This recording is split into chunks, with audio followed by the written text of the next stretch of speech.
Muy buenas noches, señores. Bendito Padre, gracias por este momento que nos permites de nueva cuenta estar aquí, Señor, de rodillas a tus pies, esperando que todo lo que hagamos el día de hoy haya sido de tu agrado, Señor, que hayamos podido caminar en tu voluntad, pero sobre todo, Señor, que nos has estado enseñando a caminar en santidad. Gracias, Señor, por ese gran amor que nos has mostrado al elegirnos. Bendito seas por siempre y para siempre. Amén. Muy buenas noches, señores. Pues ya estamos de nueva cuenta aquí y vamos a iniciar con la reflexión que hace nuestro hermano Raimundo acerca del versículo del día de hoy, que fue de la primera carta a los Corintios, capítulo 15, versículo 57, y escrito está: Mas gracias sean dadas a Dios, que nos da la victoria por medio de nuestro Señor Jesucristo. Esta es la primera actitud de cada mañana por todo lo que va a suceder mientras nuestros ojos ven y nuestra boca hable, porque esa es su voluntad. Por eso existe la intención del corazón, que con las enseñanzas de su Hijo amado Jesús nos enfocaremos hacia lo que escrito está. Velen, estén firmes en la fe, pórtense varonilmente y esfuércense. Todas sus cosas sean hechas con amor. 1 Corintios 16, 13, 14. Quiere decir que todo lo que hacemos con Dios, porque Dios es amor, por lo tanto, en todo somos victoriosos. Aleluya. Gracias, Rayito, por esta hermosa reflexión que nos regalaste el día de hoy. Y ahora sí, vamos a comenzar directamente la lectura. Ahí tengo unos cables por ahí que de repente me espanté. Vamos a comenzar con la lectura. Iniciamos esta vez con el capítulo 42 del libro de Ezequiel, y escrito está: Me trajo luego al atrio exterior hacia el norte y me llevó a la cámara que estaba delante del espacio abierto, que quedaba enfrente del edificio, hacia el norte. Por delante de la puerta del norte su longitud era de 100 codos, y el ancho de 50 codos, frente a los 20 codos que había en el atrio interior, y enfrente del enlosado que había en el atrio exterior. Estaban las cámaras, las unas enfrente de las otras, en 3 pisos, y delante de las cámaras había un corredor de 10 codos de ancho hacia adentro, con una vía de 1 codo, y sus puertas daban al norte, y las cámaras más altas eran más estrechas, porque las galerías quitaban de ellas más que de las bajas y de las de en medio del edificio, porque estaban en 3 pisos y no tenían columnas como las columnas de los atrios. Por tanto, eran más estrechas que las de abajo y las de en medio desde el suelo. Y el muro que estaba afuera enfrente de las cámaras, hacia el atrio exterior, delante de las cámaras, tenía 50 codos de largo, porque la longitud de las cámaras del atrio de afuera era de 50 codos, y delante de la fachada del templo había 100 codos. Y debajo de las cámaras estaba la entrada al lado oriental, para entrar en él desde el atrio exterior. A lo largo del muro del atrio hacia el oriente, enfrente del espacio abierto y delante del edificio, había cámaras, y el corredor que había delante de ellas era semejante al de las cámaras que estaban hacia el norte. Tanto su longitud como su ancho eran lo mismo, y todas sus salidas conforme a sus puertas y conforme a sus entradas. Así también eran las puertas de las cámaras que estaban hacia el sur. Había una puerta al comienzo del corredor que había enfrente del muro al lado oriental, para quien entraba en las cámaras, y me dijo: Las cámaras del norte y las del sur, que están delante del espacio abierto, son cámaras santas, en las cuales los sacerdotes que se acercan al Señor comerán las santas ofrendas. Ahí pondrán las ofrendas santas, la ofrenda y la expiación, y el sacrificio por el pecado, porque el lugar es santo.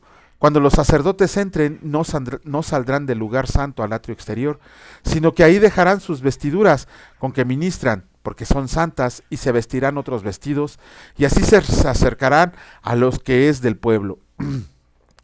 Luego que acabó las medidas de la casa de adentro, me sacó por el camino de la puerta que miraba hacia el oriente, y lo midió todo alrededor. Midió el lado oriental con la caña de medir, 500 cañas de la caña de medir alrededor. Midió el lado del norte, 500 cañas de la caña de medir alrededor. Midió el lado sur, 500 cañas de la caña de medir. Rodeó al lado del occidente y midió 500 cañas de la caña de medir. A los 4 lados lo midió. Tenía un muro todo alrededor de 500 cañas de longitud y 500 cañas de ancho, para hacer separación entre el santuario y el lugar profano. Capítulo 43 del libro de Ezequiel, escrito está: La gloria del Señor llena el templo. Me llevó luego a la puerta que mira hacia el oriente, y he aquí la gloria del Dios de Israel que venía del oriente, y su sonido era como el sonido de muchas aguas, y la tierra resplandecía a causa de su gloria, y el aspecto de lo que vi era como una visión, como aquella visión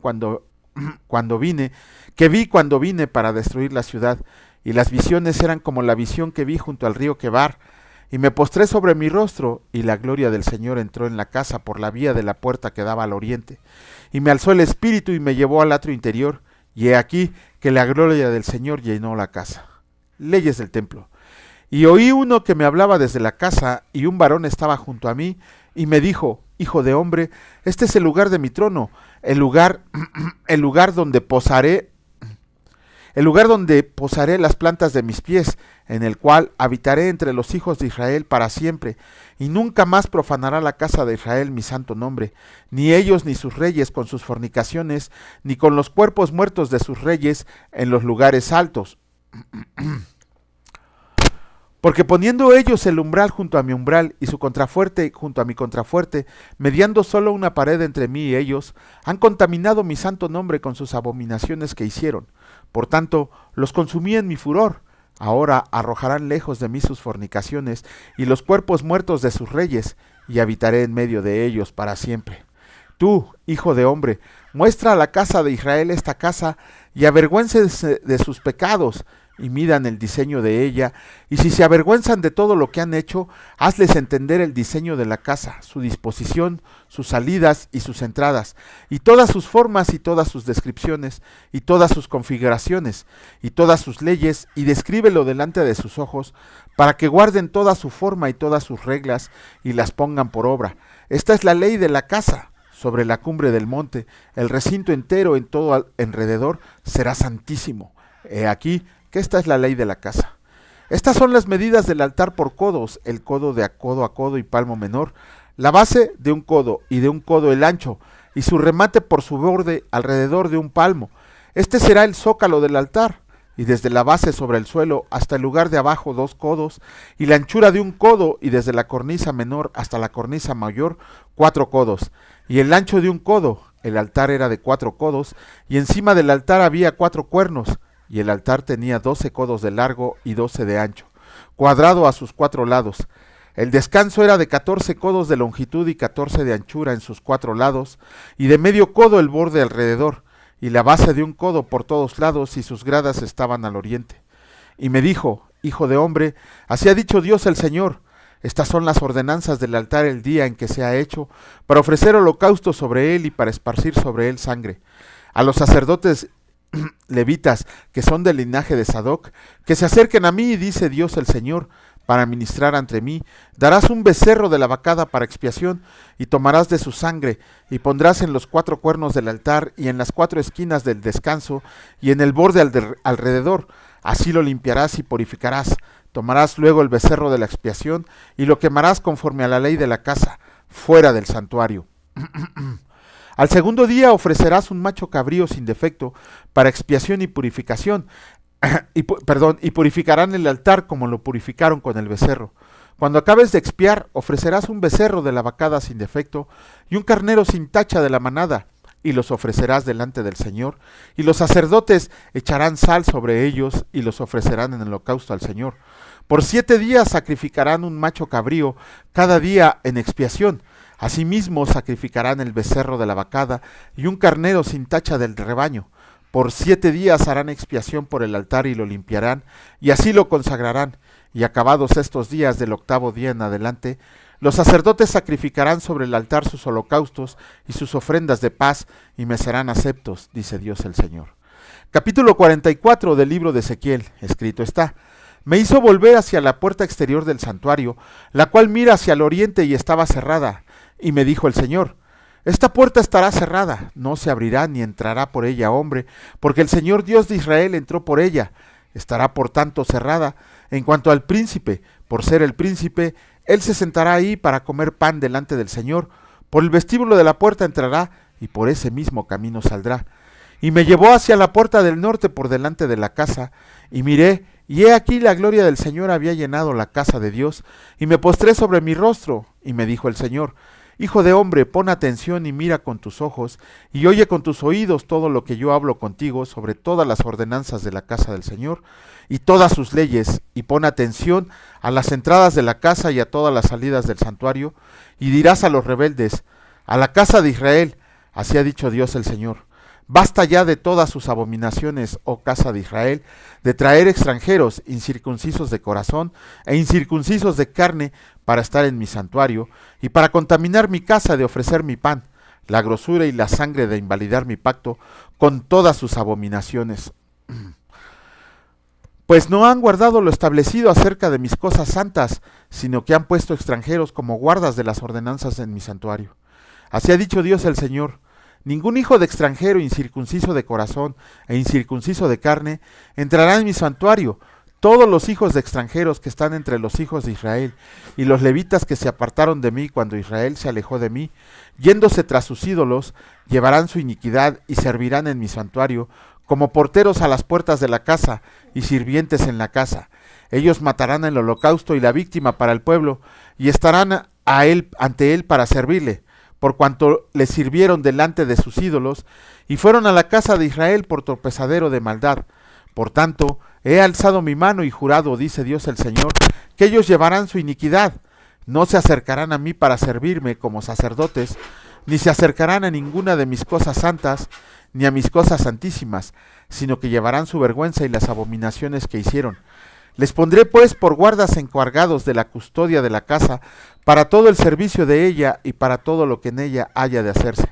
Mas los sacerdotes levitas, hijos de Sadoc, que guardaron el ordenamiento del santuario, cuando los hijos de Israel se apartaron de mí, ellos se acercarán para ministrar ante mí, y delante de mí estarán para ofrecerme la grosura y la sangre, dice Dios el Señor.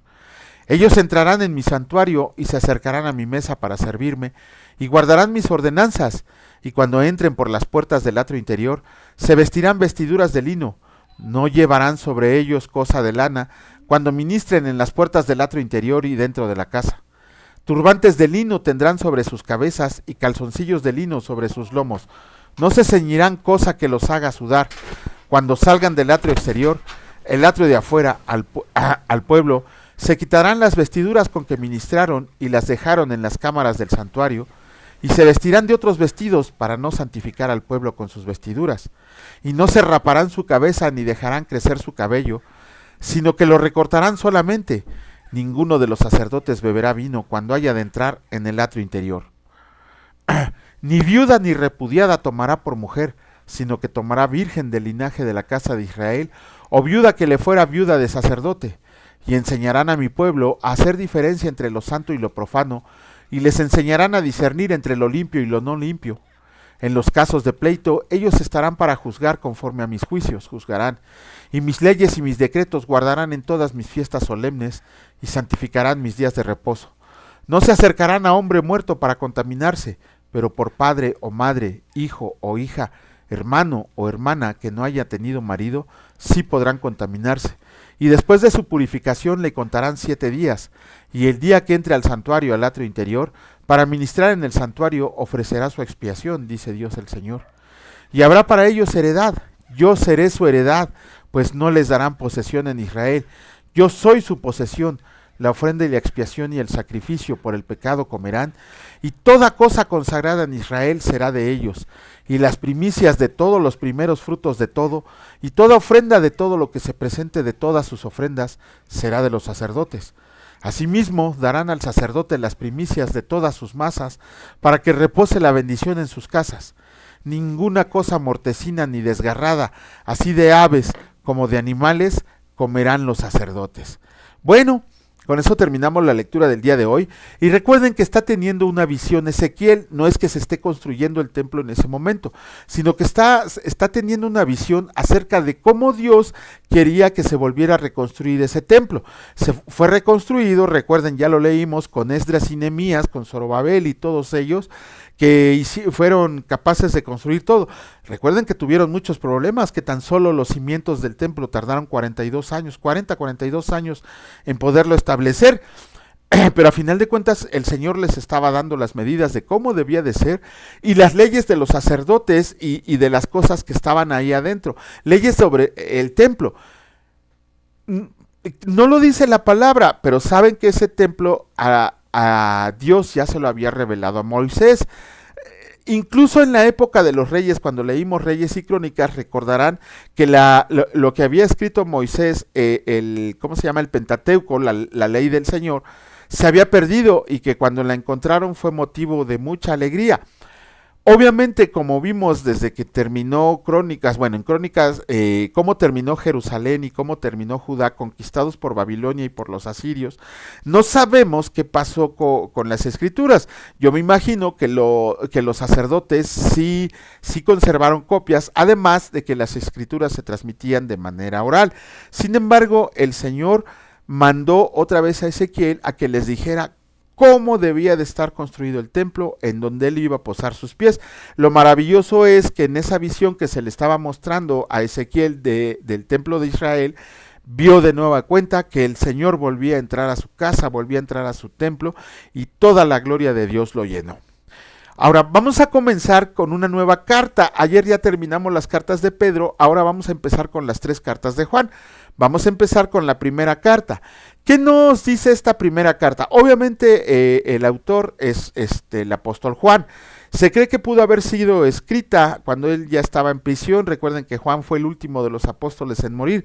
Juan fue el último de los apóstoles en morir. Él sí murió de viejo, pero imagínense, pobre de él, que tuvo que ver morir a todos sus amigos, a todos sus compañeros, a todos sus hermanos. No solo eso, Juan estaba preso en una cueva donde tenía por cama y por cabecera una piedra, como dice la canción, y que además era una cueva donde seguidamente entraba el agua de mar. Aún así, antes de morir, Juan fue torturado, fue metido en una olla de aceite hirviendo y lo dieron por muerto. Sin embargo, Juan sobrevivió. O sea, para que vean la vida de un apóstol, a ver si todos esos hombres que quieren ser apóstoles se animan a entrarle a ese tipo de vida. Pero bueno, Juan escribe su carta principalmente a todos, a todos los hermanos en la fe, a todas las iglesias. ¿Por qué? Porque dentro de las iglesias, en ese tiempo tenía aproximadamente Jesucristo, que había ascendido al cielo, unos 60 años aproximadamente, un poquito menos, y ya se habían metido en las iglesias falsos maestros que les estaban enseñando herejías a todos aquellos que estaban conformando la iglesia. Y lo peor era que los que estaban dentro de la iglesia estaban siendo atrapados por estas herejías. La herejía que más combatió Juan fue el gnosticismo. Esa fue la herejía que ya se había infiltrado. Maestros gnósticos que habían desviado de la verdad a muchas personas que ya estaban no estaban bien cimentados en la fe, porque si no, no se hubieran movido de lado, sino que los pretendían engañar con falsas sutilezas, falsas enseñanzas, y muchos de ellos estaban cayendo en eso. Por eso Juan les vuelve a recordar los rudimentos de la fe. Si bien Pablo y el autor de Hebreos nos dicen que dejáramos atrás los rudimentos de la fe, Juan se los vuelve a recordar para que volvieran a ver en qué estaba basado todas las enseñanzas que se les habían dado. Les recuerda que Dios es luz, que Dios es amor y que Dios es vida. Ese es el tema principal de las 3 cartas de Juan. Vamos a comenzar con su primera carta, con el capítulo 1, y escrito está: lo que era desde el principio, lo que hemos oído, lo que hemos visto con nuestros ojos, lo que hemos contemplado y palparon nuestras manos tocante al verbo de vida, porque la vida fue manifestada y la hemos visto, y testificamos y les anunciamos la vida eterna, la cual estaba con el Padre y se nos manifestó. Lo que hemos visto y oído, esto les anunciamos para que también ustedes tengan comunión con nosotros, y nuestra comunión verdaderamente es con el Padre y con su Hijo Jesucristo. Estas cosas les escribimos para que su gozo sea cumplido. Dios es luz. Este es el mensaje que hemos oído de Él y se los anunciamos. Dios es luz y no hay ningunas tinieblas en Él. Si decimos que tenemos comunión con Él y andamos en tinieblas, mentimos y no practicamos la verdad. Pero si andamos en luz, como Él está en la luz, tenemos comunión unos con otros, y la sangre de Jesucristo, su Hijo, nos limpia de todo pecado. Si decimos que no tenemos pecado, nos engañamos a nosotros mismos y la verdad no está en nosotros. Si confesamos nuestros pecados, Él es fiel y justo para perdonar nuestros pecados y limpiarnos de toda maldad. Si decimos que no hemos pecado, le hacemos a Él mentiroso y su palabra no está en nosotros. ¡Wow! Luego, me equivoqué, aquí en la carta, ¿dónde puse? Por acá la debo de tener, sí, no la moví, aquí está. Bueno, ahora, Se desapareció déjenme ver, por aquí la debo de tener, aquí está, bueno, no es la lámina final, no, sí, aquí está, ando perdido yo, miren, ni siquiera quité el banner, pero bueno, Dios es luz, no hay tinieblas en él. Ya sabemos que Jesucristo es luz. Recuerden que dice la palabra, que yo soy la luz del mundo. Otra muestra de que Jesucristo es Dios, ¿no? Pero bueno, habrá quien no quiera aceptarlo como Dios y pues ya sabemos el final que les espera. Pero el punto principal de esto es que, y sí he conocido gente que bárbaramente dice que ya no peca, que ya camina en santidad. De hecho, también entienden mal que dicen que si ya estamos con Cristo no deberíamos de estar pecando. La verdad es que por mucho que lo intentemos, nunca vamos a poder dejar de pecar con esta carne y en esta tierra, en este mundo. ¿Por qué? Porque aún hemos sido santificados. Si bien ya fuimos redimidos y justificados delante de Dios, porque por la sangre de Jesucristo fuimos limpiados, en esta vida cristiana, en este mundo, por más que lo intentemos, vamos a pecar. Y podemos pecar con conciencia y sin conciencia. ¿Por qué? Porque ignoramos la palabra de Dios. Y hay cosas en el Nuevo Testamento que ignoramos y por eso pecamos. Cualquiera que diga, es que yo ya no peco, hermano, es un mentiroso. Pero lo peor es que hace mentiroso a Dios, porque su palabra dice que todos fuimos y somos pecadores, que justo no hay ninguno, no hay ningún justo. Entonces, por más que queramos vivir una vida santa, vamos a seguir pecando. De hecho, si desobedecemos las órdenes de Dios, si desobedecemos las órdenes de nuestro Señor Jesucristo, estamos pecando porque estamos cayendo en pecado de desobediencia. ¿Y qué nos dice Jesucristo? Vayan y compartan el evangelio a todo el mundo y hagan discípulos en todas las naciones. Nosotros debemos de pensar si de verdad hemos predicado el evangelio y si de verdad hemos compartido el evangelio a todas las naciones. Desde ahí ya sabemos que si bien así, digamos así, un pecado grave como el de Adán no es, pero a final de cuentas es pecado. Y Dios no hace acepción de los pecados. Así como no hace acepción de personas, para Dios el pecado es pecado. No hay pecados chiquitos, no hay pecados grandes, no hay pecados blanquitos, no hay pecados de colores. El pecado es pecado para Dios porque esa es su justicia y es su justicia divina y llena de sabiduría. Entonces, si nosotros decimos es que yo ya no peco, hermano, desde ahí estás cayendo en vanidad, estás cayendo en, ¿cómo se dice? Estás cayendo algo así como en orgullo, estás cayendo en ser presuntuoso. Ajá. Y dice la palabra, si tú dices que ya no pecas, entonces estás haciendo a Dios mentiroso. Pero hay algo hermoso aquí que tenemos que ver, hay algo muy, muy hermoso. Esto que nos dice en el versículo 9, si confesamos nuestros pecados, Él es fiel y justo para perdonar nuestros pecados y limpiarnos de toda maldad. ¿Se acuerdan que en Santiago vimos que Jesucristo es nuestro abogado delante del Padre, que tenemos un acusador que cada rato le está diciendo al Padre, ¿ya viste a Juan? ¿Ya viste lo que hizo hoy? ¿Ya viste no ayudó al menesteroso? ¿Ya viste que dijo una grosería? ¿Ya viste que se estaba peleando con otro conductor? Ahí está, ¿no? Que tu hijo amado Juan. Sin embargo, sabemos que esas actitudes tenemos que ir eliminándolas poco a poco. Y esas actitudes se eliminan poco a poco por el conocimiento de Dios y dejando que el Espíritu Santo actúe en nuestra vida. Por eso tenemos que confesar todas esas transgresiones. Señor, de verdad, no quería contestar de esa manera, pero me exalté.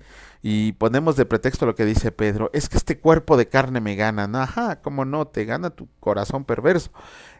Pero de todas maneras, diario en la noche, diario en la mañana, en el momento o en el momento de estar cometiendo la transgresión, tenemos que confesarle a nuestro Señor, Señor, perdóname, porque el día de hoy otra vez volví a caer.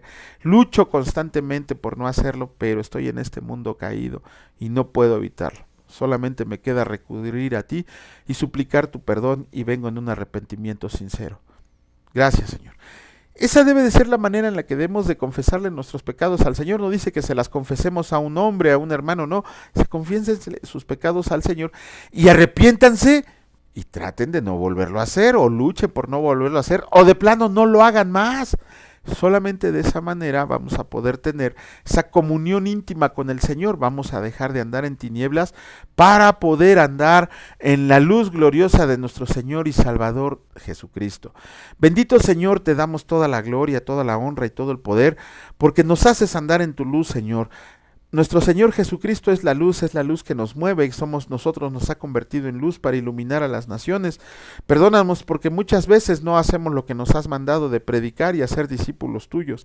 Sabemos, Señor, que el día de hoy cometimos transgresiones y pecados que no te agradaron, pero con nuestro corazón y de rodillas te pedimos por favor que nos perdones. Nos arrepentimos verdaderamente porque sabemos que somos hijos tuyos y que queremos estar contigo. Perdónanos, Señor, porque no podemos hacer el bien. Tratamos y tratamos, pero siempre caemos. Pero gracias a ti, Señor, que nos levantamos. Gracias a ti, Señor, que nos das la fuerza. Y siempre estamos luchando para agradarte y hacer lo que tú nos has dejado escrito y a cumplir con tu voluntad. Gracias, Señor, por ese gran amor con el que nos has amado. Y te pedimos que en estos últimos 30 días nos sigas levantando, Señor, para terminar la lectura de tu palabra como debe de ser, con amor, con devoción y con total entrega a ti. Gracias, mi Dios Padre Todopoderoso, en el precioso nombre de mi Señor y Salvador Cristo Jesús. Benditos sean por siempre y para siempre. Amén. La gracia, la paz y el amor de Jesucristo reinen en su vida, en sus corazones y en su hogar. Y si Dios lo permite, nos vemos el día de mañana. Cuídense mucho. Hasta luego.